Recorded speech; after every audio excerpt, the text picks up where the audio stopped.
Baik, bismillahirrahmanirrahim. Assalamualaikum warahmatullahi wabarakatuh. Alhamdulillahirrahmanirrahim. Wabihi nasta'in wa ala umuri dunya wa din.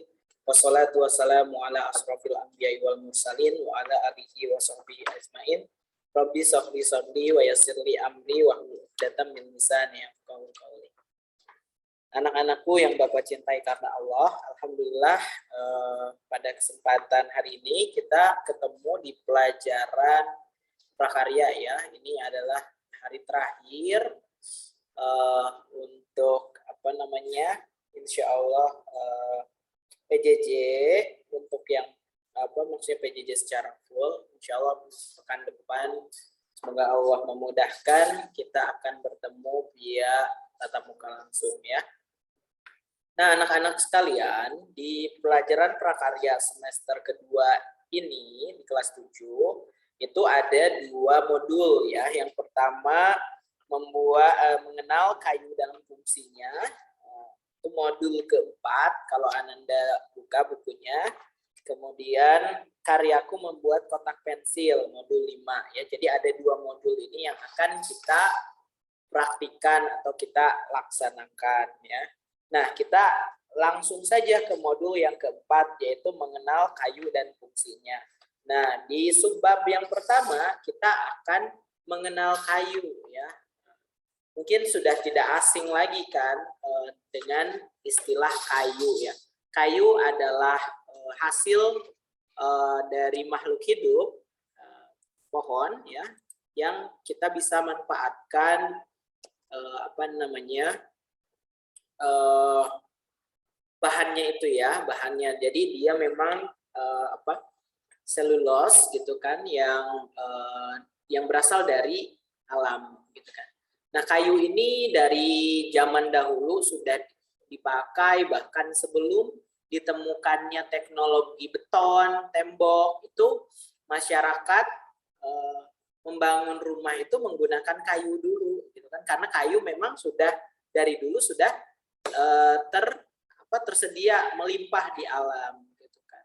Nah, kayu ini biasanya dimanfaatkan ya kayunya gitu kan, tapi mungkin kalau buah tertentu ya diambil buahnya, daunnya dan lain sebagainya bisa dimanfaatkan ya. Nah, kita akan fokus pembahasan tentang kayunya ya. Ya, kayu merupakan bahan bangunan yang berasal dari alam. Nah, bahan bangunan karena dia merupakan bahan bangunan yang berasal dari alam, otomatis dia itu sifatnya biodegradable ya.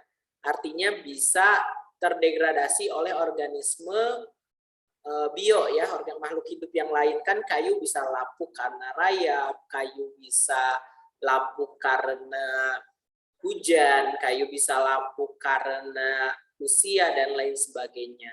Jadi di pelajaran kita kali ini juga insya Allah kita akan bahas gimana sih kayu ini supaya awet, bagaimana kita memilih kayu yang baik dan lain sebagainya ya.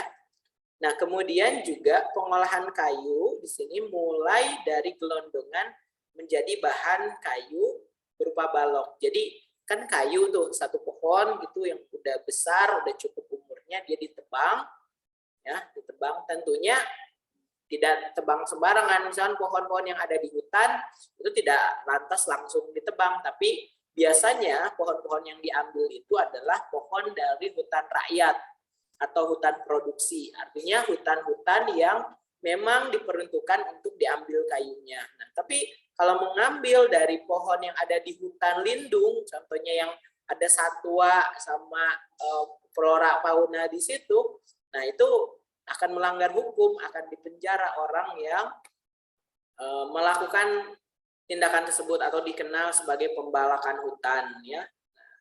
Nah, ini biasanya dipotongnya itu dipotong gitu, tebang biasanya pakai gergaji mesin, atau kalau pohon yang agak kecil bisa menggunakan kapak gitu kan.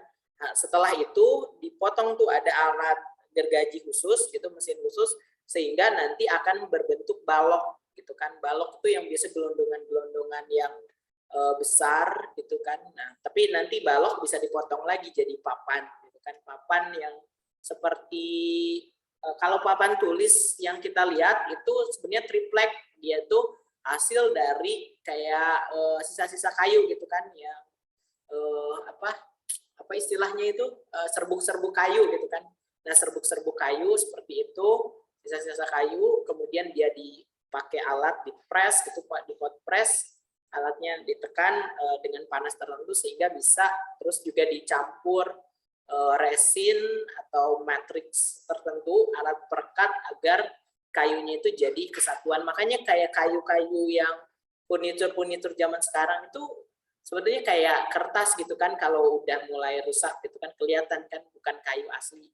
Nah, beda kayak misalkan kayu-kayu yang memang dari papan gitu kan. Nah, itu harus bisa membedakan ya. Oke, nah terus juga kayu ini yang sudah dibuat balok atau papan harus disimpan atau dilindungi dengan baik guna menghindari cacat kayu. Tadi kan karena kayu ini adalah hasil dari alam, kemudian dia memang bisa terdegradasi atau lapuk ya. Makanya harus dirawat. Misalkan kalau Ananda kayak punya meja dari kayu, kursi dari kayu, itu jangan kehujanan, jangan kena air. Misalnya kalau kena air juga langsung dibersihkan, langsung dikeringkan. Jangan dibuat lembab, ya, karena kalau lembab nanti mudah lapuk, ya, mudah rusak. Terus juga biasanya kalau furniture suka melapisi sama anti rayap, kemudian pakai pelitur dan lain sebagainya agar terlindungi dari serangga atau pengerat seperti rayap tadi ya. Nah, seperti itu. Nah, ini jadi awalnya pohon itu ditebang ya, penebangan pohon pun ini ada aturannya ya. Jadi tidak sembarang pohon bisa ditebang, kan harus diameternya itu lebih dari 20 cm gitu kan. Diameter itu kan dari pinggir ke lingkaran kan, dari pinggir ke pinggir itu namanya diameter. Kalau dari tengah ke pinggir itu jari-jari. Nah, kalau diameter kan 2 kali jari-jari. Nah, gitu kan. Dari pinggir ke pinggir itu 20 cm minimal. Itu udah boleh ditebang dan bisa dimanfaatkan untuk kayak mebel dan lain sebagainya. Dan panjangnya nanti potong-potongannya itu minimal 1 meter gitu kan. Makanya ini nih Bapak mau tunjukin kayak kayu di sini. Nah, kayak gini nanti. Nah, ini kayak balok-balok kayu biasanya kalau dari hutan produksi itu dibawanya itu pakai ini, biasanya diangkut pakai kayak bukan kren ya, kayak alat kayak traktor gitu, kayak traktor dicapit kemudian ditaruh di truk-truk yang besar kayak gitu, diangkut tuh lewat truk. Atau bisa juga misalkan kalau ada di hulu gitu kan, di atas misalkan di dataran tinggi bisa dihanyutkan lewat sungai gitu kan, karena kan kayu massa jenisnya lebih rendah dari air sehingga dia bisa terapung di air, nanti sampai ke hulu ke laut baru dimasukkan ke kayak kapal-kapal kargo gitu kan untuk mengangkut barang-barang yang besar, bisa diekspor dan bisa dimanfaatkan di daerah-daerah lainnya. Nah, kayu ini dia itu dipotong jadi papan-papan seperti ini. Ini pakai mesin. Tadi kan mesinnya kayak gini nih, ini dipotong ya sedemikian rupa. Kemudian, nah ini papan-papan yang kayak gini biasanya dijual dan harganya cukup lumayan ya, maksudnya bernilai ekonomis lah. Makanya kenapa banyak pembalakan liar pas zaman-zaman dulu, karena memang kayu ini memiliki nilai ekonomis yang tinggi. Bahkan beberapa kayu kita seperti kayu jati, kayu trembesi, itu memiliki nilai ekonomi yang cukup tinggi. Dan sebetulnya bisa juga kita misalkan kan Indonesia misalkan banyak tuh daerah-daerah yang misalkan kayak lahan gambut kayak gitu kan, bisa atau lahan tidur bisa tuh ditanami jadi hutan produksi atau hutan rakyat, tanami kayu sekian tahun bisa dipanen kayunya, bisa mendapatkan keuntungan. Ada juga jurusan kalau kayak di IPB ada kehutanan, jurusan kehutanan kayak pengolahan industri kayu dan lain sebagainya, bisa Ananda pelajari, dan memang kayu dari zaman dulu sampai sekarang pun masih diminati ya, pasarnya masih banyak gitu kan, bahkan meningkat bisa dikatakan gitu kan.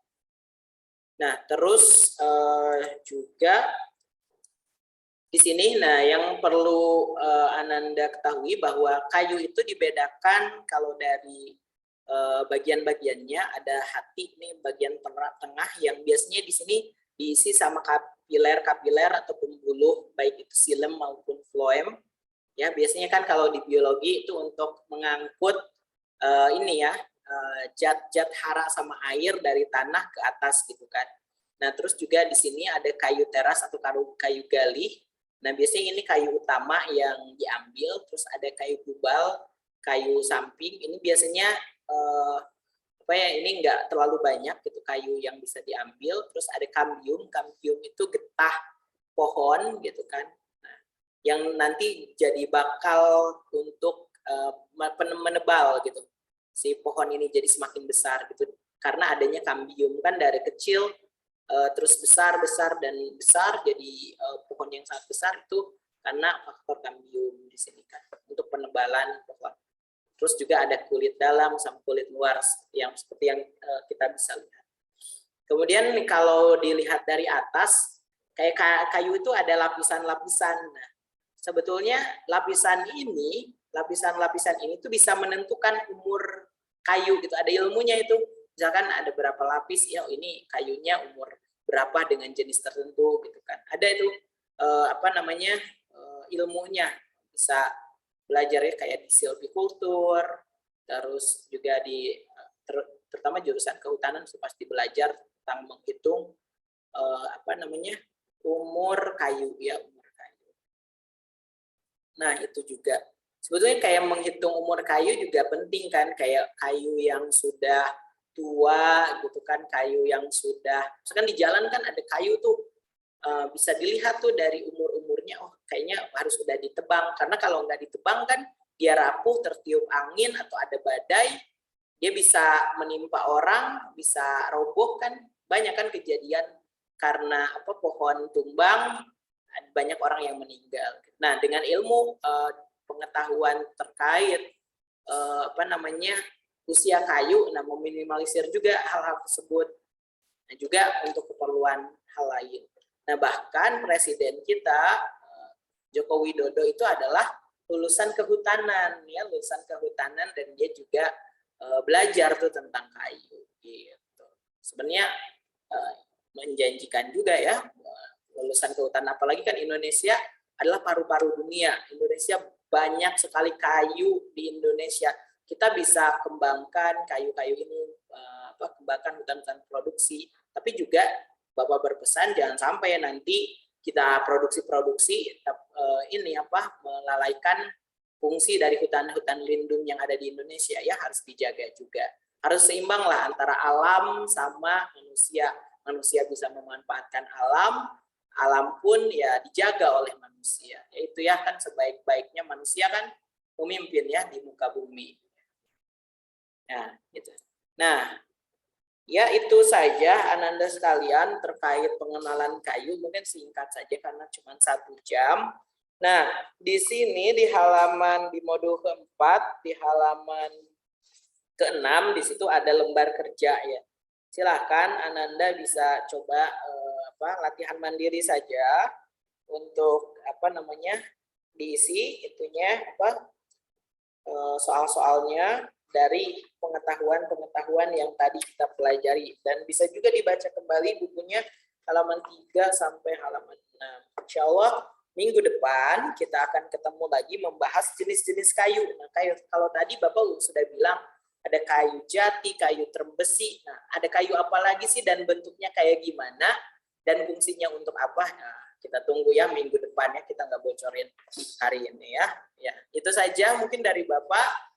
Kurang lebihnya Bapak mohon maaf. Kita tutup dengan doa kafaratul majelis. Subhanakallahumma wa bihamdika asyhadu an la ilaha illa anta astaghfiruka wa atubu ilaik. Wabillahi taufiq wal hidayah. Wassalamualaikum warahmatullahi wabarakatuh.